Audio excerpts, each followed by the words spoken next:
there is a massive power shift with Ezreal potentially being able to try to blow up Sona really quickly with the new build variation that he's had. Yeah. With the Ezreal AD AP hybrid with Ludens that can just QW, EU, and you're almost dead. That would potentially open up some sort of a window, but interestingly enough, I really don't think the Ryze Jax is going to be the typical 3-4 item monsters that they normally are, specifically because of the way Afreeca's team composition is. Well, Afreeca's team composition is very short range, but is also the one that doesn't necessarily want to be running into a fight against their opponent, right? I feel like being short range is fine for this particular comp, just with how it wants to play out. SKT would have liked to have a bit of range on their side, however, and they just straight up don't have it. They've got Ezreal for a bit of poke, they've got Karma for a bit of poke there as well, but it's not huge range poke. Yeah. It's not like you can engage from a really far distance with some long CC, things like that. They've got long range slows, I guess, but otherwise not really anything to get a fight going with a pick to begin it, and that's what's really dangerous against this Afreeca composition.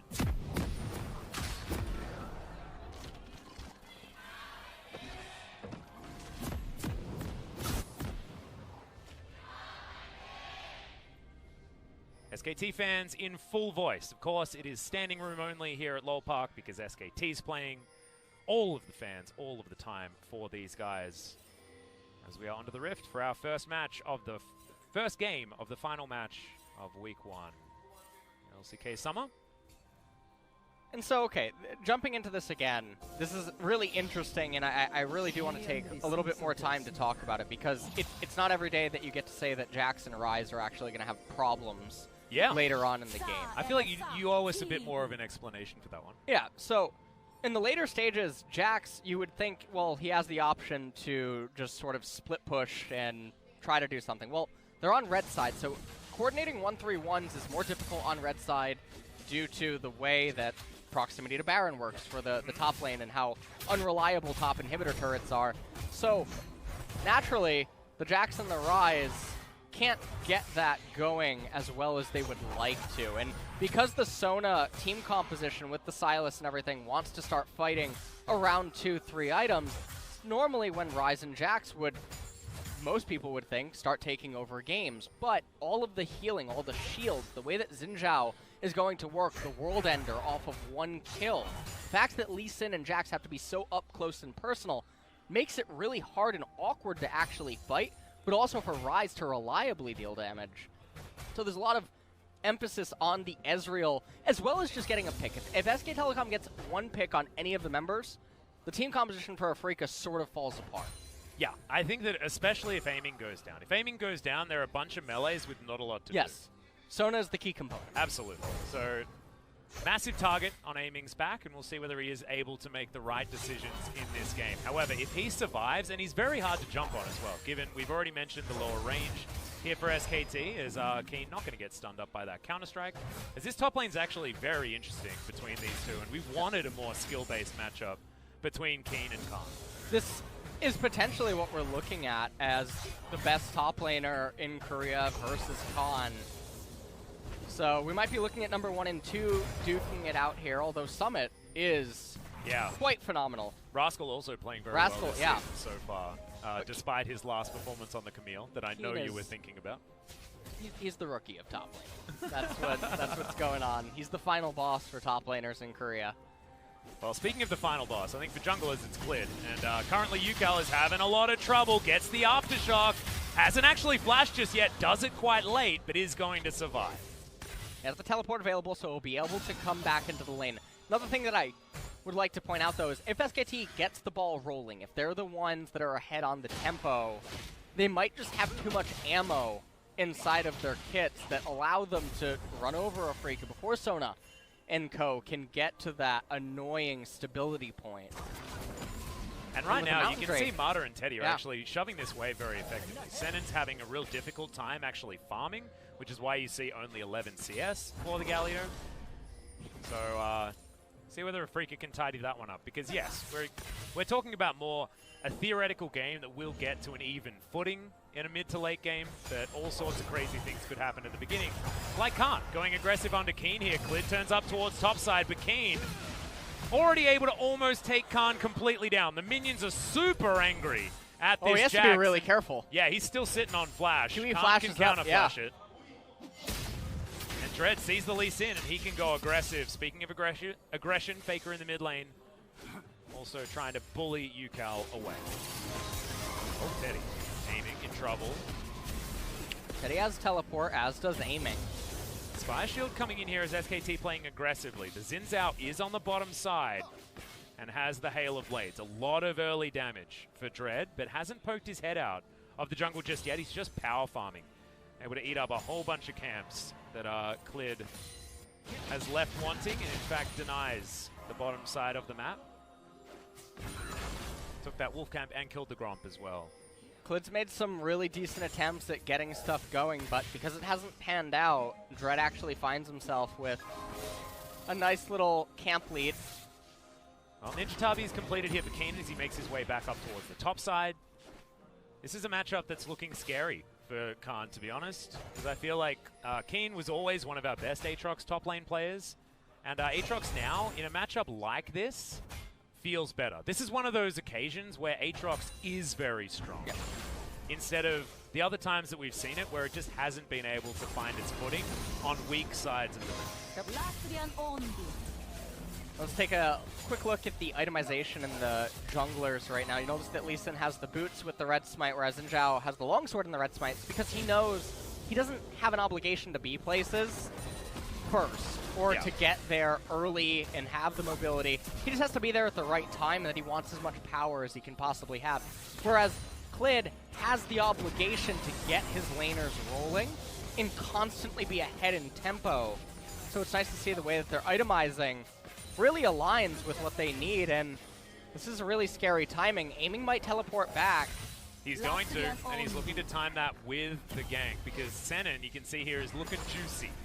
And SKT will have none of it. Really smart movements from them, not to overpress, to try and punish Senin, because they didn't have that information available. Khan with a deep ward here, top side of the map. Still down by about 5 CS. Not anything to worry about here, but Keen still has his teleport, so advantage for the Aatrox in this lane at the moment. Counter-strike, and it's going to be Keen able to get out with the Umbral Dash very, very cleanly. His lane state is just really, really good right now. Khan getting zoned out of gold, and now even experience, as I think he runs down to eat some fruit. Yeah, fruit's very expensive in Korea. But it's delicious at the moment. In the middle of summer, you know, watermelon's absolutely fantastic. I'm not paying You're not paying $18 for I'm a an Australian. I'm used to paying $18 for basically anything. God. Yeah, no, it's bad news. As that's the Infernal Chain's broken. Stun comes in, but Keen looks not worried at all. Don't even know whether he got that cannon creep. So he might be tilted, not entirely sure. How about $5 for an orange? You tilted now? No, it's just Australian prices, dude. It's just how it works. Alright. People talk to me about, oh, this is so expensive here in Korea, and I'm like, that's not expensive at all. You insane? Food's actually quite... market food is expensive here. Although you can get large meals. It depends what you're buying. If you're buying like Western style market food, then yes. But if you're buying Korean food, it's super cheap. Yeah. We've got an amazing market near my new place, and oh man, super cheap, really fresh, just fantastic. Very nice. Yeah, I'm a happy boy. I'm a happy boy. Lee Sin has a Mountain Drake on his market right now. Well, Ucal has a Lee Sin ultimate on his mind, and you can see SKT, they don't want to go against a dragon and 2 members of the Afrika Freaks, especially with bottom lane rotating up. That's a mantra Q that's going to land effectively there as Khan trying to go aggressive. Good empower damage there onto Keen. No response from the Aatrox. So right now, the early game, not the most exciting, even though Clid tried to make things happen. But still not level 6. He's finally going to end up getting it here, though, off this Golem camp. But Dread has already been level 6 for quite a while. He also has camps to return to. So the jungle experience is definitely quite wide between the two champions right now. It's a big deal. can see aiming and Sen, and still holding on here towards the bottom side. Frostfang is in for the Sona. We'll see when the transformation's going to come down, though, because right now, Teddy's farming out a whole lot more effectively than Senin is. And it's a very different scenario than the one that Deft was able to put himself in against the Vladimir in our last series. This is an example of SKT dominating this lane. And Teddy, happy to tank some turret shots and get some turret plates and have no worries at all. As Realm Warp's going to come in, Yukal's going to flash instantly. I think that only just came back off cooldown. He's getting as much value out of that button as he can. But now going to clear out the ward, but instead it's going to be immediately changed. Yukal just moves it up a brush. Yeah. I like it. I like it. I thought maybe Clid would immediately check that brush, but decides not to. No, I actually can't stress how important it would be for SK Telecom to get the Mountain Drake so that they have very early Baron potential. Yeah. Sorry, I saw how much gold Teddy had in comparison to aiming, and it was a very big number. It's close to double the gold that this Sona has put together for herself. Hasn't been able to land the harass, I don't think, as Afrika Freaks are going to try their hand at this Mountain Drake. This would be really sad if this is given up for free. Especially when it's a Sona comp. We had this conversation earlier on. Amy takes some damage here as True Shot Barrage does a whole lot of work. The Sona might have to flash here. Needs to wait for some W's. Yeah, there's the Mantra Q coming out. As Senin's going to get kicked back. Teddy in trouble. Dread dives on top of him. First blood going over to the Afrika jungler. That is what decisive play is going to net you. And remember, if you get the ultimate out of a Karma, you've got 3 buttons that you can press. Yeah, and it was really indecisive out of SKT, except this is now decisive. Here comes the teleport. Yeah, Mata is going to go into his stopwatch. It's a double teleport to come in, but aiming is going to die for it. Yukal came down. Keen's going to join him. It's a big battle as Clid is in trouble. Dread can't close the distance on him, though. As Khan once again going to be dived on. Dread, can he get in there? Does he have the Audacious Charge back off cooldown? As Mata does tether himself over, but Afrika Freak's not going to have any of it. It's 4v4. He's going to get neutralized. It's 1-to-1 at the top of the screen, as you can see. And about 100 gold difference between these two. That was a very chaotic little skirmish happening there, but everyone was very indecisive with what they wanted to do, seemingly. Obviously, the double teleport was nice out of SK Telecom. Afrika respond to it. Minion Wave's going begging everywhere on this map right now. Mid lane completely open, top lane completely open, pushing a little bit towards Afrika. Replay of this, and so right here, Senin, he wants to go for some sort of a counter engage, and I thought that Lee Sin would just do a 4-man kick, but he had different plans in mind. Teddy as well. Teddy decided he wanted to make another quick trip back to the base. So Afrika lunge onto him. This is where the double teleport comes in, though. Now you can see Atrox, he's able to go back up to top lane, and Sona is just dead. So Senin can get out of this, and so can Xinjiao at the north. So the fact that they teleport down Keen and Yukal is a misreading of the situation, because they can get an equal amount of gold in turret plates in top and the lane minions, as well as in mid lane. Yeah, they didn't actually need to get there because the fight was already over. Yeah, the fight was already over. So a little bit of an erroneous decision. However, out of Afrika. For Afrika, they do manage to pick up the Mountain Drake, which is fantastic for a composition that struggles a little bit to take down the Baron super quickly, but can keep themselves very healthy while they do it. So Mountain Drake could be very valuable if they find themselves an opportunity to try and go for a sneaky Baron. Right now, mid lane, there is a battle as Dread is going to find Faker. That's a great lockdown. Infernal Chains are going to get in there. That CC bar lasted a real long time, and Yukal's going to be able to grab that kill. And now some counter jungling actually being done by Yukal right here, making Clid use the smite. Yeah. Lands a kick there, but Shelly looks to be going down. Keen looking for Khan. Lands some good knockups, though, so Khan probably not wanting to take this battle, and it feels like things are going top heavy for Afrika and bottom heavy for SKT. Yeah. Teddy and Mata are super far ahead. However, Keen is demolishing the map if he can get out of this lane. Rift Herald taken, but it's a little bit too late to use it on any of the plates. Aiming! Whoa! Wow. Yeah, you can see Senin needing to body block, feeling like it could be very, very dangerous.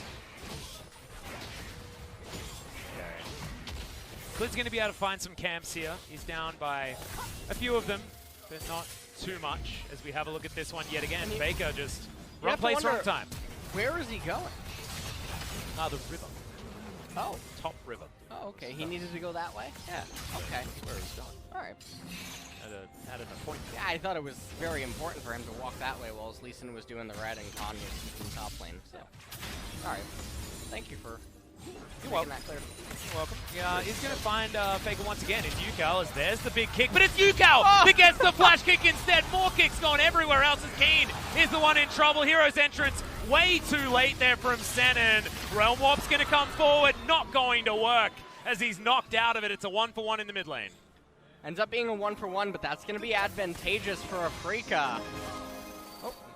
Aiming, bit of a panic ultimate here as Teddy looking for more damage. Doesn't find that Q though, as Senin can't find the Winds of War. Teddy gets over the wall, no flash necessary, and he's even able to shoot a Grom. He is so angry that he mystic shot Bertha. He's just really angry at Sonas. Some domestic he's violence. Angry at Sonas. Ever since MSI, Sona is his least favorite champion. If he sees one, he kills him. Let's take a look at this replay right here. This was a little bit of a doozy here. First kick coming out. Next kick.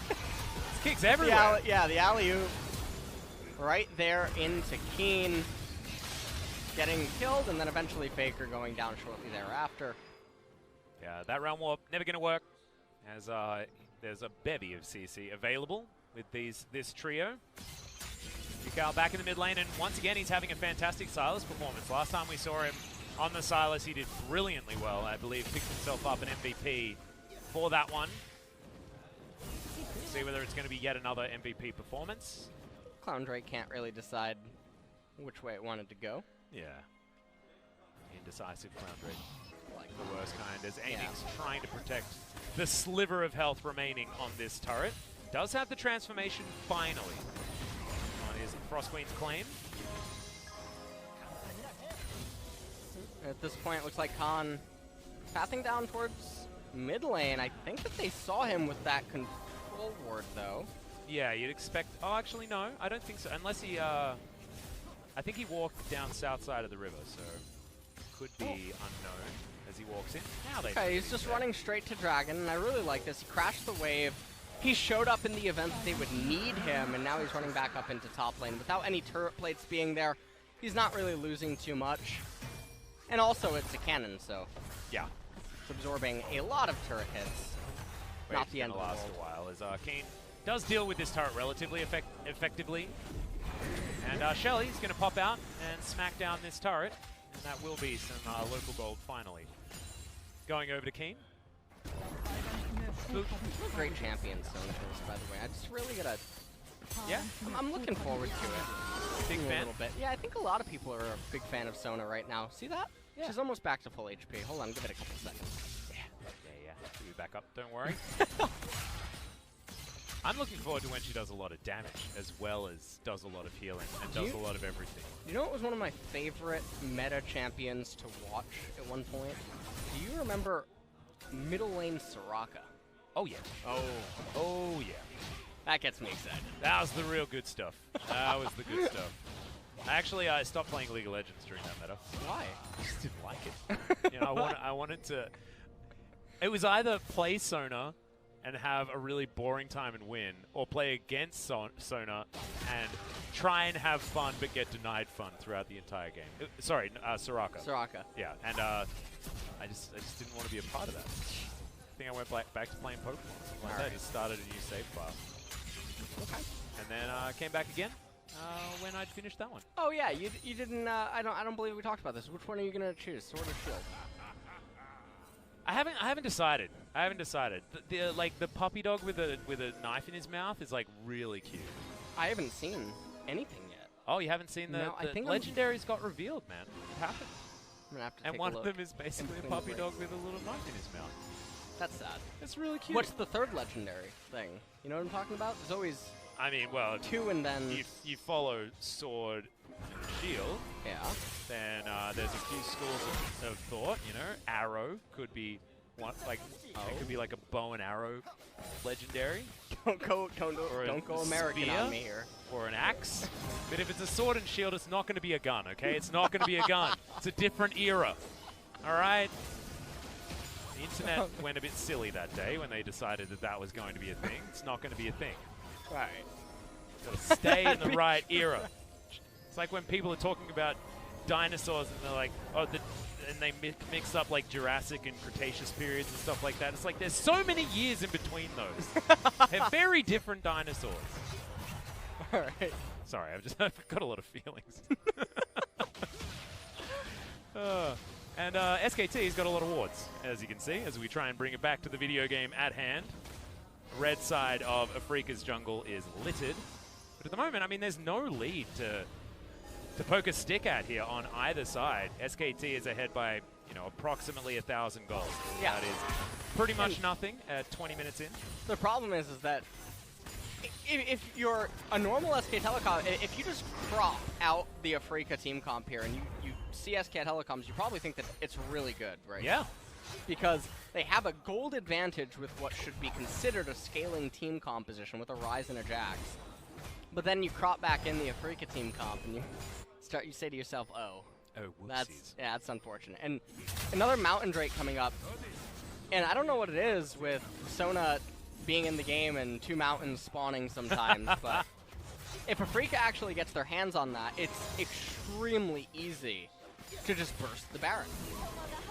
And with, you know, Dread in a decent position in this game, Warrior Enchant complete, Keen having a fair bit of damage now as well, 30% CDR with his current build. Yukal does a lot of consistent damage as well. I mean, they won't have too much trouble, especially aided by an extra Mountain Drake. See how that one is going to go. Aiming now, building towards his Lichbane as item number 2, or theoretically 3, but it's just a Frostfang with a bit of an evolution, so wouldn't call that an item. As they clear out this wave pretty comfortably. Sitting in Ezreal in the mid lane, though, feels like, you know, that's the perfect thing that you're supposed to do, and I find it so interesting about what you mentioned with the fact that, yes, you see it, you think SKT, great spot. Yeah. But may not necessarily be the case with how this game could potentially go. However, we know what SKT can do.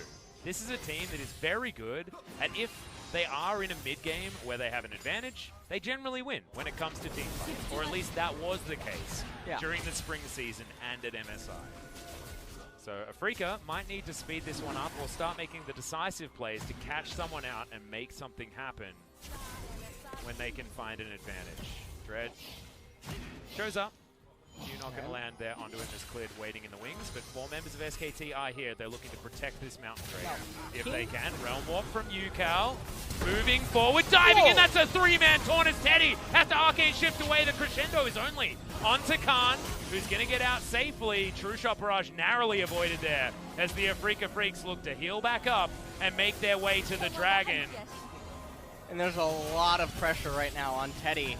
Yeah, this is the scary thing, right? Team fight, yeah. They killed nobody, however, they have all the priority on this Mountain Drake. SKT moving in, still seeing whether they can do it. Second Mountain goes over to Afrika, and now they're just trying to get out of there. Hero's entrance comes down. Zenon is going to land as Khan does have the stopwatch to stay alive, but all 5 members, Song and Celerity, Sona's a great champion, and Afrika gets out. Sona's a great champion. If SK Telecom want to get another Dragon this game, they'll be rewarded greatly. It just got harder. It just got harder to get another Dragon, though, because there's 2 mountains on the side of Afrika. As Dread, missing the point-blank W. I like it. As Aiming says, no, I didn't just get bursted down. I promise. As he heals himself back up. Well, Teleport is going to get the Silas back in here, as SKT, aware that there's no vision in this Baron pit, are looking to so many ways to check it. Yeah, a ward over the wall is one of them. What is this? It's called milling about in the river. Haven't you ever been on a holiday to, like, somewhere near a river? I have no idea. People mill about in rivers all the time. They ran from Dragon to the left side of the river in dilly-dally. Yeah, and they lost their outer turret in the middle. Where did they learn this? Well, not at the LS school of things that you should do in the mid-game. They didn't go to that school. They didn't learn this from NA either. They should have done that in the middle lane, the NARAM. Yeah. So, The lane's just going the other way. We're just X marks the lane. We're just heading up the river instead. I just want to see it one more time. Well, this was actually a really cool play. This was insane. This was a Bullet Express Galio. That's really scary. I mean, Teddy manages to get out of there. And fortunately for SK Telecom, none of their members ended up going down. And Aatrox, he wasn't quite at the fight yet, but... The thing that makes me really scared about this play, though, is the fact that, yes, no one goes down, but SKT were chunked out enough that Afrika could just bully them around the map. And Afrika can take these fights any time if aiming stays alive. Because he presses W 3 times and everyone's at full health. Isn't that great? I know, it's so balanced. I really like it. I like it when healers are strong. I actually think it's really cool, personally. I do. I actually do, too. Yeah. Okay, good. Yeah. Because, like, this composition is something that we haven't really seen too much. I liked Soraka compositions when she was, you know, a balanced champion that you can choose in certain matchups, things like that. Yeah. If it is something that you can just blind pick and say, well, let's go, like, that's very different, and I think that's oppressive. But if there are ways to deal with it, then I think it's really, really cool. So Afrika now have that option, and we're going to need some Executioner's Callings and some fun items on the side of SKT for them to stop that from happening, or some good all-in attempts here as Teddy was looking for that final Q, True Shot Barrage. He got angry at the gargoyle there as well, but this is the minion wave, unfortunately. Well, Afrika, they are completely fine to keep everything slow and steady. Yeah, and it's actually, it feels to me like both teams are happy to keep it slow and steady, right? Like, Faker demonstrating right there that even though he's 0-2, he's still completely farmed and can do a lot of damage, building towards his cool hat now with his needlessly large rod. Not sure how 2 sticks turn into a hat, but there you go. You know what? What? You can tell that you've never... Built a hat before? Yeah. Yeah. Sorry. Guess I made that obvious. Yeah. What really gave that away. What kind of sticks do you use to make a hat? I don't know, but one that needs 2 needlessly large rods. This is embarrassing. It's really embarrassing for me. I really should have done my my research first before I learned about how to build a hat. Here I was thinking that it's like made with cloth and stuff like that. Yeah, exactly. Faker gets knocked up. Another Infernal Change is going to land as the Aftershock is going to proc. But Faker's still putting on a lot of pressure here towards the bottom side. And right now the 1-3-1 is working quite effectively for SKT. The gold lead has not changed. Still 800. Isn't really changing. They're not accomplishing much in top lane. Jax is playing ping pong with Silas. Anything. Yeah, and we've seen time and time again that Sona's real strength is in the team fights.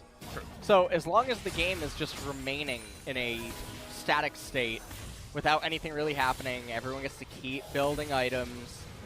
The Sona team composition is flourishing, and outside of Ryze being a hero inside of a team fight, I don't know what SK Telecom are actually going to try to do to win this.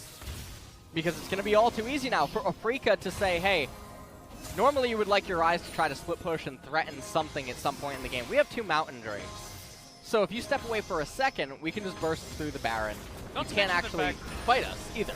But they can also start the Baron anytime they want and pull off the Baron and heal. And then go back to the Baron and do it all over again. It's not like they're going to pay... Like, there's no cost to starting Baron in any way. And Afrika they can 2-man it with double Mountain. Yeah, and they're going to head over there and they're going to start it right now as aiming turns There we go. Yep. Everyone's moving real fast. Baker's got teleport is going to come in exactly right. Flank is going to come down and immediately. Afrika peel off the Baron and they've got full health. Oh man, he has to be real careful. Well, Realm Warp will get Faker out of there. And now they can do it again. If they want to, yeah. You just put Ryze on a 6-minute cooldown, and now repeat the play. Even if it takes you 45 seconds, 50 seconds to get back into position. Let's do some quick math. That's still less than 6 minutes. Yep. So now you can repeat the play that you just were trying to go for, and SK Telecom cannot execute the same kind of a response. Well, Dread, he was in a bit of a dicey scenario as Faker's going to be taking down the Cloud Drake. I'd probably take a freaking Drakes this game. Yeah. If, yep. Third Cloud. Triple Cloud. That's actually a Crown Drake when you get all 3. Is it? Yeah. Oh yeah, that's actually not too bad. Clown, Cloud, and Crown. Yeah. Okay. Well, you do run pretty damn quickly. And that might actually help SKT, who relatively low range. They've got a Jax who loves movement speed, and you can see Afrika, they have started this one up. It's directly under the noses of SKT. It goes down so quickly. Yeah, down to about half health already. Clid's over here, though. This is a 50-50, and Afrika are looking to turn. They've got Crescendo. They've got a lot of tools to make this one work, and SKT have to be decisive because aiming heals so damn much as this poke is flying in.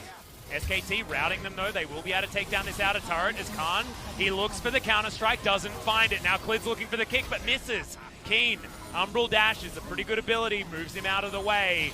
As now Yukal, the abscond, not quite enough. And the Ezreal is showing up big.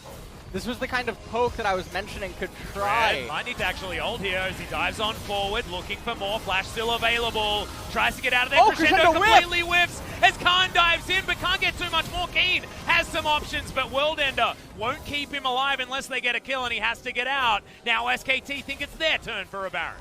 This might be the very thin timing where SK Telecom can try to turn everything around. Oh, not deciding to go for it. Khan goes back home. Clid goes up towards the top side to take down this turret. A guaranteed objective as opposed to one that could be a bit dicey, but it's not going to add anything more really to the coffers that can make a big difference. Oh, man. Clid's going to need to do some Houdini stuff to get out of this one. He's out. Yeah, He's out. He takes the river. He goes down the other lane that we were talking about before and makes it to safety. That's going to be one where they look at the replay. They're like, where did he go? This invisible guy? Huh? Realm Walk brings over some minions to try and take down this inner turret, and SKT are going to be able to get this one. The minion wave, yep. Yeah, really nicely done. And they get themselves an objective off of that. Teddy does need to recall. He has the teleport available, not the end of the world. Here's that build that's coming out now. It's not the Iceborne Gauntlet, it's the Trinity Force. Yeah, Luden's Echo now completed. Yep. Luden's completed. Miramana there too. Sword penetration boots now also for Ezreal. Third time's the charm, LS, as we're starting up the Baron yet again. Down to about half health as Clid is here. 5 members of SKT versus all 5 of Afrika. Oh god. Realm Warp's going to come in. Yukal trying to set this one up. Another taunt is going to land, but it's not quite enough work as the hero's entrance will come down. Khan in the bouncy castle. Oh, Crescendo saved just for him as Clid has to go golden. He's right in the middle of the team as the Zinzao is picked off, but aiming still alive for the moment. So much damage to Baker, but not quite enough as Teddy finds Yukal, aiming desperately, trying to keep himself alive as Keen wants to dive onto the Ezreal. True Shot Barrage goes wide. Baron's still alive though, and it's an even trade across the board. And it was an even trade, but you look at everything that was expended inside of this team fight. SKT are going to be the ones that have a much heavier reliance on their summoner spells. As we take a look at how this all ends up unfolding, Realm Warp comes in right on top of Faker. Keen has to go into Zanya's really quickly. They want to get the kill onto Khan. They get it, but Teddy able to bring down the Aatrox before he gets too out of control.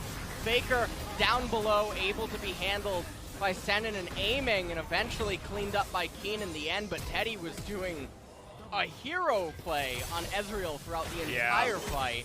Dealing with Yukal and aiming almost by himself, as aiming having to flash to get out at the end. I want to say though, Clid's kick was stunning. So much damage.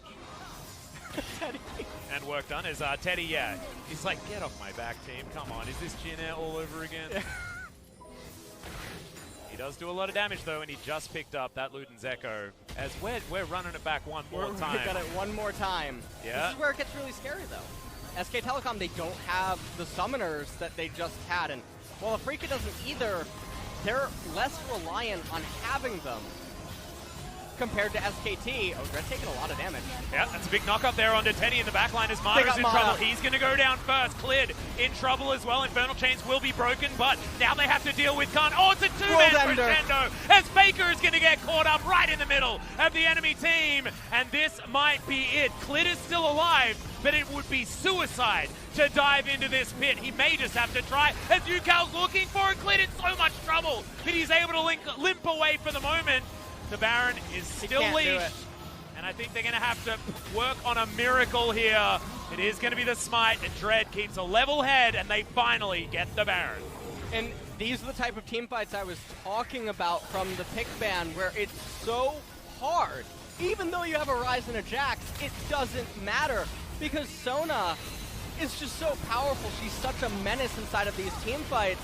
And you look at SK Telecom, they're so scattered inside of this con, right in the heart of the team. Keen getting the World Ender, Teddy trying to do as much damage as he possibly can. But it's so difficult because Afrika charges at you like hyenas. Yeah. And you end up having to scatter. That crescendo, by the way, was incredible. Aiming had so many opportunities to use it earlier on in the fight, but just unable to. And these damage numbers are going to be skewed like this. They are always going to be skewed like this because aiming gives everyone so much more health than they actually have from spamming his W consistently in the fight. Almost level 16 with each rank of the ultimate, you get even more cooldown reduction on everything else. One more level and aiming is just going to be pianoing on his keyboard, keeping everyone alive forever. It's a beautiful champion. Absolutely fantastic, Sona. Well, I think you need to have the right opposition for Sona to look completely busted, right? And against this SKT comp, Sona does look busted. As Keen has to run the heck out of the way, does so, but has to use his ultimate. And the siege is going to continue. They can do this for a really long time. As Khan keeps himself alive with the counter-strike for a moment, but SKT not going to hold on to that inner turret. Another minion wave going to get corralled towards this mid lane. They're going to be really careful. Yeah, man, like, if aiming's there, Afrika are at full health. Yeah. Just all the time. And he's even got his Magice. SKT are probably wondering how they lost with this. Well, they lost with this many minutes ago. Yeah. In fact, 20 minutes ago, they'd already lost. And that's a good way to counteract the Sona, because she doesn't do this for the first 15 minutes of the game. As Khan is fighting, looking for Yukal, but does have to make his way out. Teleport is invested there from the Afrika Freaks. A win for SKT. And just the movement speed from Sona being able to dance between lanes with her teammates. And they also do have one Clown Drake to boot. Yep.